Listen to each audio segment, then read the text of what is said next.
మా ఛానల్స్ లో వ్యాపార ప్రకటనలు ఇంటర్వ్యూల కొరకు మాకు వాట్సాప్ మెసేజ్ చేయండి 779997897888.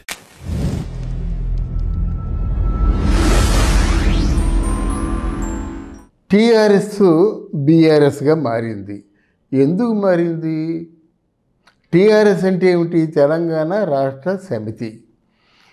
బీఆర్ఎస్ అంటే ఏమిటి? భారతీయ రాష్ట్ర సమితి. ఈ టీఆర్ఎస్ కాస్త బీఆర్ఎస్గా మారిన తర్వాత నేను మొట్టమొదటిగా చెప్పినటువంటి నా లాజిక్ ఏంటంటే, టీఆర్ఎస్ అంటే ఉద్యమ పార్టీ, తెలంగాణ రాష్ట్ర సమితి ఉద్యమ పార్టీ మాట. ఈ టీఆర్ఎస్ పార్టీ పెట్టి దేనికోసం పెట్టారు? నీళ్లు, నిధులు, నియామకాల కోసం పెట్టాం. ఇది ఫక్తు రాజకీయ పార్టీ. మా పరిపాలన మేము చేసుకుంటాము, మా ప్రజల్ని మేము ఆదరించుకుంటాము, మాకు ఇతరులతో సంబంధం లేదని ఇదే కేసీఆర్ చెప్పాడు. ఈ కేసీఆర్ చెప్పిన తర్వాత 9వ సంవత్సరం అంటే 8వ సంవత్సరం దాటిన తర్వాత అతనికి ఏ బుద్ధి పుట్టిందో, ఎందుకు బుద్ధి పుట్టిందో, లేకపోతే ఎవరిని కాపాడడం కోసం ఈ బీఆర్ఎస్ అని పెట్టాడో అది ఒక తప్పు. ఇంత పెద్ద రాజకీయ నాయకులు ఆ మాత్రం ఆలోచించలేకపోయారా అనేటువంటి భావన నాలో కలిగింది. టీఆర్ఎస్ అంటే మీరు అందరూ అంటే ఒక కేసీఆర్ అని చెప్పను కానీ చాలామంది పోరాట యోధులందరూ నెత్తురూడ్చి సంపాదించుకున్న పార్టీ. ఇక్కడ బీఆర్ఎస్ పార్టీ అంటే కేవలం స్వయం సిద్ధంగా కేసీఆర్ తాలూకు ఆలోచనలోంచి పుట్టిన పార్టీ. ఆ పార్టీకి ఎందుకు ఆదరించాలండి? బీఆర్ఎస్ అంటే భారతీయ రాష్ట్ర సమితి. భారతీయ రాష్ట్ర సమితి మాకు అవసరం లేదు, తెలంగాణ రాష్ట్ర సమితే మాకు ఉండాలి, మా తెలంగాణ మాకు బాగుండాలి, మా తెలంగాణకి నీళ్లు, నిధులు, నియామకాలు కావాలి. నీళ్లు ఉన్నాయి, నిధులు లేవు, నియామకాలు లేవు.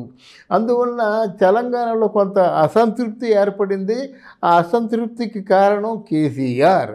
ఈ బీఆర్ఎస్ ఇప్పటికైనా ఆలస్యంగానే సరే ఒక నిజాన్ని గమనించినందుకు, గ్రహించినందుకు, మళ్ళీ బీఆర్ఎస్ టీఆర్ఎస్లో కలుస్తున్నందుకు హర్షం వ్యక్తపరుస్తున్నారు అందరూ కూడా ప్రజలు.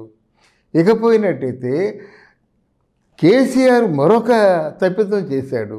ఏం తప్పిదం చేశారంటే, బీఆర్ఎస్ అందరం కలిసి ఏకమవుదాం, మోడీని పడగొడదాం అన్నాడు మాట. మోడీని పడగొడదాం అన్న వ్యక్తి మోడీతో జత కట్టకుండా ఉన్నాడా? మోడీ తాలూకు ఆశీస్సుల కోసం అర్థించకుండా ఉన్నాడా? అయితే మోడీ తాలూకు మోడీని ప్రసన్నం చేసుకోవడం కోసం కాళ్ళబేరాళ్ళకి వెళ్ళలేదా? ఆయన ఆలోచించుకుంటే అర్థమైపోతుందన్నమాట.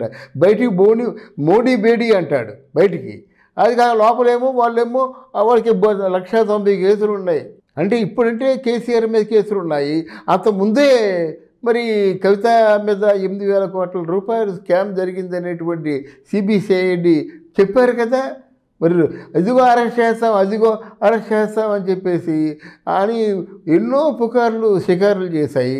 అటువంటి పరిస్థితుల్లో అరెస్ట్ చేయకుండా, విచారణ కూడా కొన్ని సమయాల్లో చేయకుండా ఎందుకు ఆగిపోయింది బీజేపీ? మీ మూలంగా కాదు, బీజేపీ తన తాలూకు ఉనికిని కోల్పోయింది. ఇక్కడ మీ మూలంగా ఉనికిని కోల్పోయింది. అక్కడ అవినాష్ రెడ్డి హత్య, ఎందుకో అరెస్ట్ చేస్తున్నారు, అదిగో అరెస్ట్ చేస్తున్నారు అన్నారు. ఎందువల్ల ఆగిపోయిందో వాళ్ళకే తెలియాలి. మరి జగన్మోహన్ రెడ్డి గారి మీద ఎంత ప్రేమ ఉందో కానీ, ఒక హంతకుడు ఎలా మేము చంపామని చెప్పేసి దస్తగిరి లాంటి ఒక హంతకుడు ఆయన అప్రూవర్గా మారిపోయి స్టేట్మెంట్ ఇచ్చిన తర్వాత మేము ఇంకా ఆలోచనలు ఏంటండి? ఏమైనా అర్థం ఉందా? అందువలన ఎప్పుడైతే కవిత స్కామ్ని వాళ్ళు సపోర్ట్ చేశారో ఇంకెప్పుడు అరెస్ట్ చేస్తారు? అయిపోయింది, కథ అంతా అయిపోయింది. అందువలన బీజేపీ పార్టీ ఎంత ఉన్నతమైన పార్టీ, ఎంత ఉజ్వలంగా వెలుగుతున్న పార్టీ తాలూకు ఉనికిని కోల్పోయింది.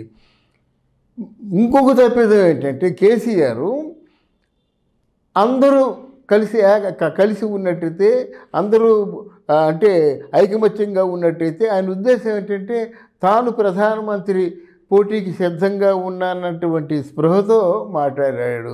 పైగా ప్రతి రాష్ట్రంలో ఉన్నటువంటి ముఖ్యమంత్రులందరూ ఐకమత్యం కావడానికి కావలసిన నిధులు నేనే సమకూరుస్తానని చెప్పాడు. అంటే అంత నీ రాష్ట్రాన్ని బాగు చేసుకోగా, నీ రాష్ట్రానికి నిధులు కేటాయించగా, నీ రాష్ట్రాన్ని మళ్ళీ ఎప్పటి స్థితిలో కొంచెం వైభవంగా ఉంచాలంటే ఆ నిధులు సరిపోతాయా? నువ్వు నిధులు ఇస్తా అంటున్నావు, ఎవరు నిధులు ఇస్తావు? ఎక్కడి నుంచి తీసుకొచ్చి ఇస్తావు? ఇదంతా ప్రజాధనం కాదు, ఇదంతా ప్రజలకు అవసరమైనటువంటి నిధి నిక్షేపాలు కాదు. అందువల్ల ధరణి అంటావు, భూములు అమ్మేస్తావు. ధరణి అంటావు, వాళ్ళకి ఎవరైతే అగ్రకులంలో ఉన్న వాళ్ళంటే వాళ్ళందరికీ కూడా ₹1 కోటి 2 కోట్ల తాలూకు విలువైన స్థలాన్ని ₹1,00,000 అమ్మేస్తున్నావు. ఎవరిచ్చారు నీకు అధికారం? జాతి సంపద మీద, జాతి సంపదని తన జాగీరు అనుకునే అధికారం ఎవరిచ్చారు? ప్రజలిచ్చారా?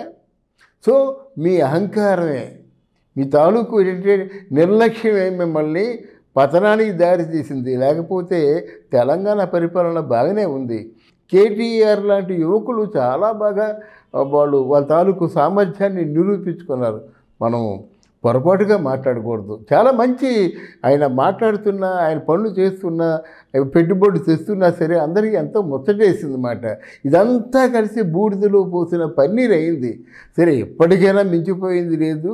మళ్ళీ ఉద్యమ పార్టీగా ఉంటూ, ఉద్యమ పార్టీలో మీరేవైతే నినాదాలు ఇచ్చారో ఆ నీళ్లు సరే బాగానే ఉంది. నిధులు ఎక్కడున్నాయి? నిధులు ఎంతవరకు మీ తెలంగాణ ప్రజల కోసం కేటాయిస్తున్నారు? ఆల్ ఆర్ హ్యాపీ మీరు అనుకుంటున్నారా? ఇకపోతే నియామకాలు, ఈ నియామకాలు మాత్రం చాలా అసంతృప్తితో ఉన్నారు యువకులు. సంవత్సరానికి 3 లక్షల మంది బజార్లు పడుతున్నారండి. బీటెక్ చదువుకున్న ఇంజనీర్లు, BA చదువుకున్న ఇంజనీర్లు, వాళ్ళకి 3 లక్షల మంది పడుతున్నారు. 9 ఏళ్ళు అయింది. 9 ఏళ్లలో ఆల్మోస్ట్ 25 లక్షల మంది ఉన్నారు. ఆ 25 లక్షల మందిలో మీరు 5 లక్షల మందికైనా ఉద్యోగాలు ఇచ్చారా? అదిగో ఇస్తాం, ఇదిగో ఇస్తాం. అసలు తెలంగాణ పబ్లిక్ సర్వీస్ కమిషన్కి పనే లేకుండా పోయింది కదా. అందువల్ల మీ చేసిన లోపాలు ఏమో ఆలోచించుకొని లోపాలని సరిదిద్దుకున్నట్టయితే డెఫినెట్గా మళ్ళీ టీఆర్ఎస్ పార్టీ రాణిస్తుందని ప్రజలు అనుకుంటున్నారు. ప్రజా వాక్యాన్ని మీకు వినిపిస్తున్నారు.